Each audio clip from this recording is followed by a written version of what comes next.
নমস্কার। আজকে আমার ভিডিওর আলোচনার বিষয় জন্ম নক্ষত্র।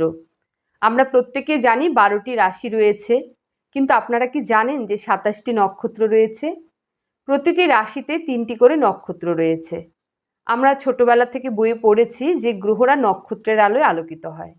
তাই আমাদের প্রত্যেকেরই একটি জন্ম নক্ষত্র থাকে।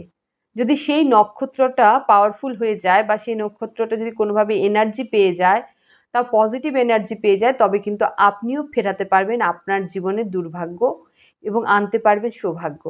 কারণ এনার্জি ট্রান্সফার হলে কিন্তু আপনি অটোমেটিক আপনার নেগেটিভ প্রতিকূল পরিস্থিতিকে কাটিয়ে অনুকূলের দিকে অগ্রসর হতে পারবেন। প্রতিটি রাশিতে 3টি করে নক্ষত্র আছে। তো মেষ রাশিতে 3টি নক্ষত্র রয়েছে, অশ্বিনী, ভরণী, কৃত্তিকা। তো যদি আপনারা দীক্ষিত হন তাহলে আপনারা আপনাদের নক্ষত্রের সব ধরনের মন্ত্র জপ করতে পারবেন। কিন্তু যদি আপনারা দীক্ষিত না হন তাহলে সেক্ষেত্রে সাধারণ মন্ত্র এবং বৈদিক মন্ত্রই আপনারা জপ করে আপনার নক্ষত্রকে পজিটিভ এনার্জি দিতে পারেন।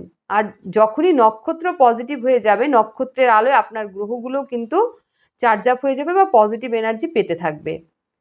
তো মেষ রাশি অশ্বিনী নক্ষত্রের জাতক জাতিকাদের জন্য তাদের আরাধ্য দেবতা শ্রী গণেশ।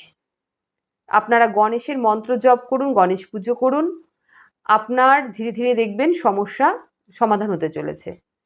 যাদের মেষ রাশি ভরণী নক্ষত্র তাদের আরাধ্য দেবতা ভগবান শিব।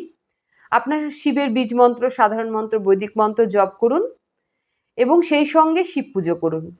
কি দিয়ে করবেন আরও বিস্তারিত জানতে অবশ্যই আমাকে কমেন্ট করুন। এবং মেষ রাশি কৃত্তিকা নক্ষত্র আরাধ্য দেবতা হচ্ছে ভগবান নারায়ণ। আপনারাও সাধারণ মন্ত্র, বৈদিক মন্ত্র, বীজ মন্ত্র জপ করতে পারেন। কারা কোন মন্ত্র জপ করবেন জানতে হলে অবশ্যই কমেন্ট করতে হবে। এবং কিভাবে পুজো করবেন, কিভাবে এনার্জিকে বাড়াবেন যদি জানতে চান অবশ্যই কমেন্ট করবেন। ধন্যবাদ।